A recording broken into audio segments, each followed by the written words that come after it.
We really are at a time where everything is broken. I'm sorry to say, but I think that's true. I think we have a broken immigration system, which is overloading the country. I think we have a broken health system, again, because it's overloaded.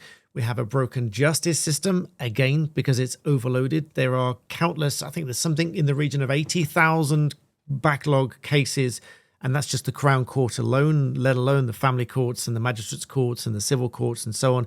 Takes an average of a couple of years even for a very small claim to go through. I think we have a broken media, which I'm going to come back to in a moment, because they will either get things flat out wrong or they refuse to be absolutely clear about what's happening. And even those in government, certainly at present, and I think in recent years, have avoided being absolutely clear about certain things. And all that's going to become clear in this video. But we are here on Off the Record. So these are my sort of genuine thoughts as we go along, not particularly edited. So please do subscribe if you like these open thoughts. And I'm going to share a few of those with you here because I see what goes on in the media, the way that it's handled. And I'm just appalled with how some of these things are dealt with. Now, for example, let's take the horrific attack on the synagogue and the media response to it, what has been said and what's not been said. Now, taking first of all take his name. Let's start with that. His name was literally Jihad al-Shami. Now, did no one ever spot? I'm going to say the obvious here. Did it never occur to anybody that someone of Syrian descent with the name Jihad was potentially problematic in society?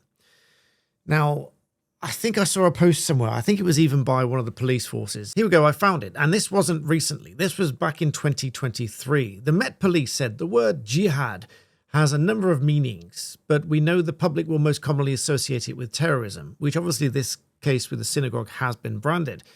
They said, we have a specialist counter-terrorism officers here in the operations and particular knowledge in this area. And the Met Police here were talking about some other video. But then they say, recognizing the way language like this will be interpreted by the public and the divisive impact it will have, officers have identified a man involved and we're speaking to him to discourage the repeat of similar chanting. Now, coming back to this guy. Now, the only reference to any kind of extremist or ideology or anything of the sort is the BBC quoting Greater Manchester Police here to say that he may have been influenced by extreme Islamist ideology, although he did not appear to be known to counter-terrorism police. Now, I'll call out the obvious. I would have said that with a name like that, he certainly should have been looked at a little more closely, regardless of whether there's multiple interpretations of the word jihad.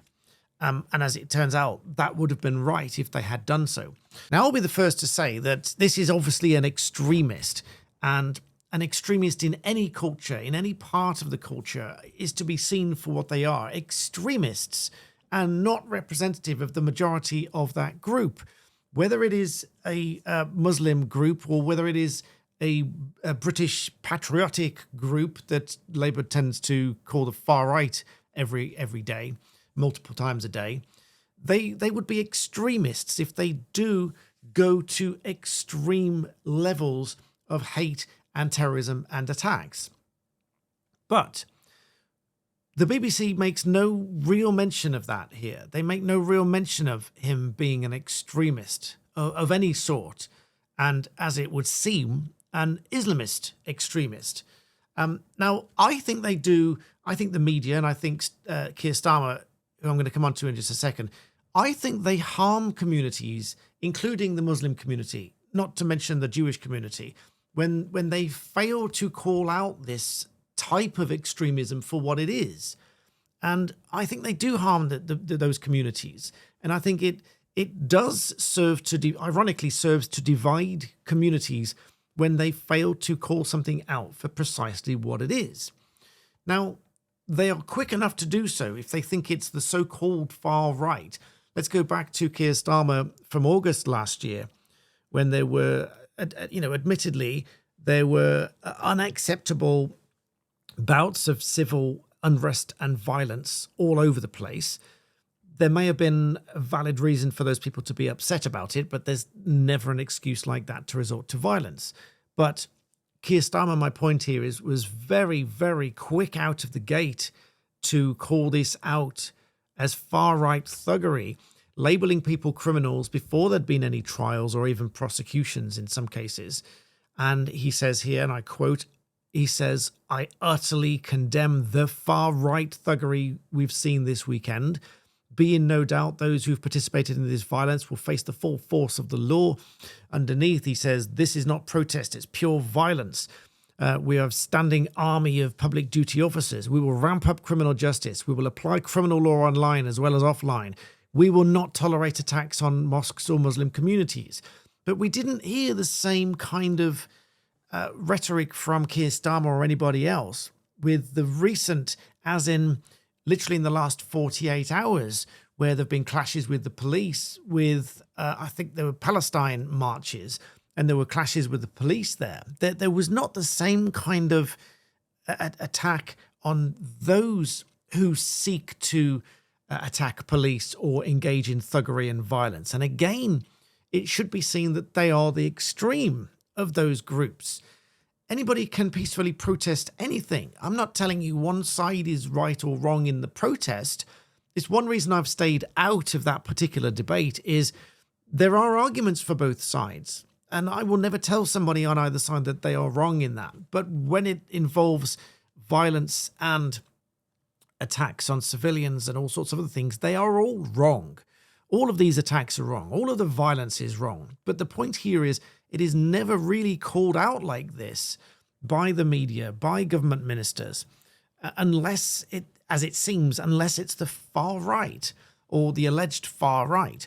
Now, in response to this horrific attack at this synagogue, Keir Starmer says here, again, without calling out any specific type of extremism, and he certainly didn't label it as Islamist extremism, which I think harms, ironically, I think harms Muslim communities because I think it will turn people against Muslim communities, wrongly so, because they don't call it out for what it is.